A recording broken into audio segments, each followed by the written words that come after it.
Nous comprenons pourquoi les artistes adorent l'intensité de la politique. Pourquoi ils et elles veulent se l'approprier pour leurs white cubes ou leurs boîtes noires de théâtre. Pourtant, il nous semble que ça, c'est ce que font les vampires, et non ce que les artistes devraient faire à ce moment de l'histoire. Absorber la forme des mouvements sociaux pour alimenter une carrière est ce que font tant d'artistes dits politiques, malgré les crises qui nous assaillent.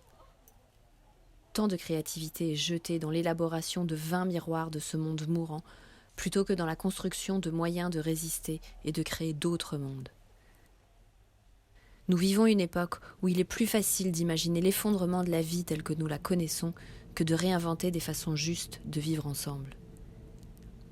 Jamais artistes ou activistes ne se sont trouvés à un tel moment de l'histoire.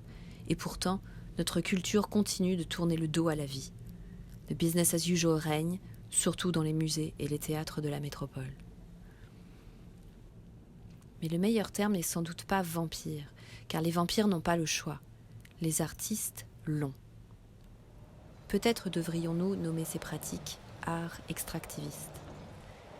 L'extractivisme s'accapare la nature, les matériaux, les ressources, quelque part, pour les transformer en autre chose qui produit de la valeur ailleurs.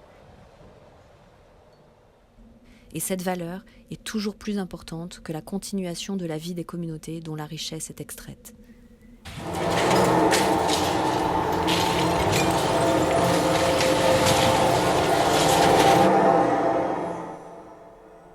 La carrière des artistes se construit en pompant la valeur des mouvements, des désastres, des rébellions, de l'animisme, des communs, n'importe quel sujet à la mode, en la régurgitant ailleurs, dans une expérience détachée et non située. Peu importe où, en fait, tant que les codes du monde de l'art fonctionnent. Mais à qui servent ces œuvres, en fin de compte ?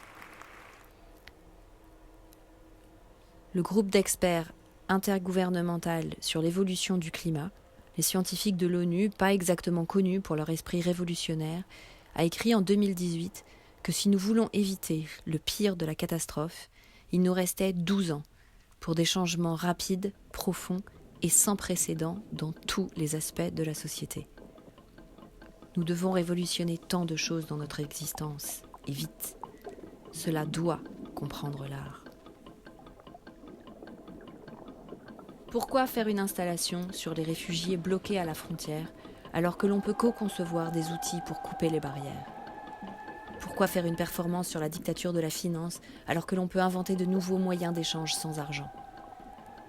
Pourquoi faire une création dansée sur les émeutes de la faim alors que ces compétences pourraient permettre de créer de larges chorégraphies pour perturber les rassemblements fascistes ?